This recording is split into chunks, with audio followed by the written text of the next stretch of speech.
Let's begin a journey of scale. To grasp the universe, we need to shrink it to a size we can imagine.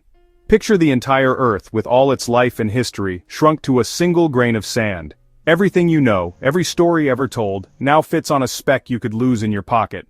This grain of sand is our new Earth. Now, where's the moon? On this scale, it's a dust mote orbiting an inch away. The vastness between them, mostly empty space. Even the epic journey to the moon is now just a tiny step. Shrinking things down reveals not just size but the emptiness between. The universe is mostly void, with matter as rare islands in a sea of nothing. That inch between Earth and moon is a silent vacuum.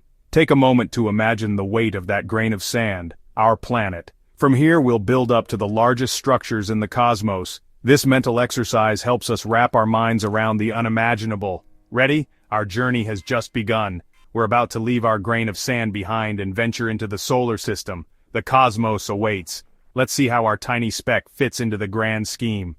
Let's place our grain of sand Earth in its cosmic neighborhood.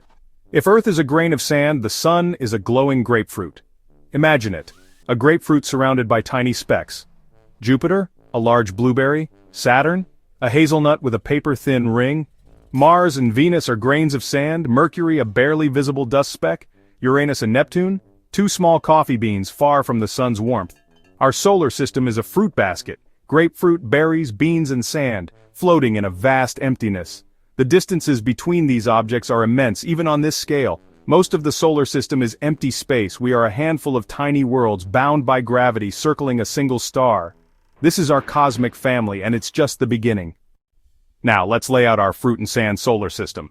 Place the grapefruit sun at a football field's goal line.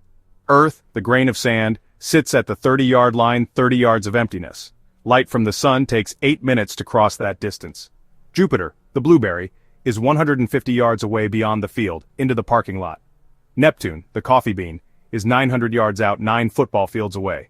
The Kuiper Belt and Pluto, even farther, a sparse ring of icy dust. To cross the solar system on this scale would take miles of almost total emptiness. And the Oort cloud, the sun's distant shell of comets, would stretch for thousands of miles. Our planetary system is a tiny arrangement in a vast, dark sphere. We are incredibly isolated. The emptiness defines our place in space, and we've only just begun to zoom out. Our solar system, a few miles wide on this scale, is just a bubble around a grapefruit sun. Now imagine the Milky Way galaxy. On this scale, it's the size of North America. Our solar system is a microscopic dot in this continental city of stars. The Milky Way holds hundreds of billions of stars. Hundreds of billions of grapefruits scattered across the continent. Most have their own planets, their own grains of sand. Our solar system sits in the galactic suburbs, far from the crowded center. The nearest star, Proxima Centauri, is 2,000 miles away, like a grapefruit in Los Angeles and another in Chicago. The space between stars is vast and empty. The Milky Way is a swirling disk, a spiral city of light. When we see the Milky Band in the night sky, we're looking into our galaxy's dense downtown. For all its grandeur, our galaxy is just one island of light. The universe holds far more. Let's keep going. The Milky Way, vast as it is just one galaxy among billions. The nearest major galaxy, Andromeda, is another continent of stars, 25 million miles away on our scale. The space between galaxies is a true cosmic void. For every grain of sand on Earth's beaches, there are thousands of stars in the universe. Galaxies gather in groups. Our local group has about 50 galaxies scattered across hundreds of millions of miles. The Milky Way and Andromeda are on a collision course set to merge in 4 billion years. Groups form clusters and clusters form superclusters. We're on the edge of the Virgo supercluster, a web of galaxies stretching billions of miles.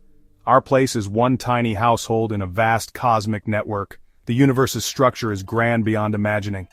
Let's zoom into our sun, a grapefruit but average among stars. Giants like UI Scuti would be half a mile tall on this scale, swallowing our entire solar system. These hypergiants live fast, die young, and explode as supernovas, seeding the cosmos with elements. We are made of stardust, born from the deaths of ancient stars.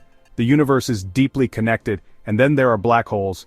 At our galaxy's center lies Sagittarius A, a supermassive black hole with the mass of 4 million suns. On our scale, it's an invisible point, but its gravity anchors the entire Milky Way. These cosmic giants shape galaxies and create the elements for life. The universe is dynamic, violent, and creative. From grains of sand to skyscraper stars, the cosmos is endlessly diverse. Wonder is everywhere. How long would it take to cross these distances? The universe's speed limit is the speed of light, 186,000 miles per second. Light takes 8 minutes to reach Earth from the sun. A light year is 6 trillion miles. The distance light travels in a year. The nearest star is over 4 light years away. Even at light speed, it's a 4-year trip. Our fastest spacecraft would take 80,000 years to get there. The Milky Way is 100,000 light years across, a journey of 100,000 years at light speed. When we look at distant stars, we see them as they were in the past. The telescope is a time machine. Andromeda is 2.5 million light years away, a trip that would take millions of years. The vastness of space is also a vastness of time. Space and time are woven together in the universe. How far can we see? The universe began 13.8 billion years ago. Because light travels at a finite speed, we see only as far as light has had time to reach us. This creates a cosmic horizon, the observable universe. But the universe has been expanding, so the observable universe is about 93 billion light-years across. On our scale, the Milky Way is a speck in a sphere so vast our analogies fail. The observable universe is to our galaxy what our galaxy is to a person. What lies beyond? We don't know, likely just more universe, perhaps infinite. Each observer has their own bubble of sight. Our 93 billion light-year sphere may be just a drop in an endless sea. The true size of the universe is beyond comprehension. We are limited by the speed of light and the age of the cosmos, yet we keep looking outward. We've traveled from a grain of sand to the edge of the observable universe. Our home, the Earth, shrank into insignificance as we zoomed out. The sun became a grapefruit, the solar system a walk, the galaxy a continent, and the universe a bubble of unimaginable size. This journey can feel humbling, even overwhelming. But on this tiny speck, matter has become conscious. We are the universe's way of knowing itself. Our smallness connects us, not diminishes us. Every story, every life, every achievement has happened here, on this pale blue dot. The cosmic perspective invites us to see our shared home and destiny. It calls us to be better stewards and kinder to one another. Next time you look up, feel the awe and wonder. Don't feel small, feel connected. You are part of this grand story. Your atoms were born in stars. Your mind can grasp the cosmos. To be alive and aware in this universe is the greatest wonder of all.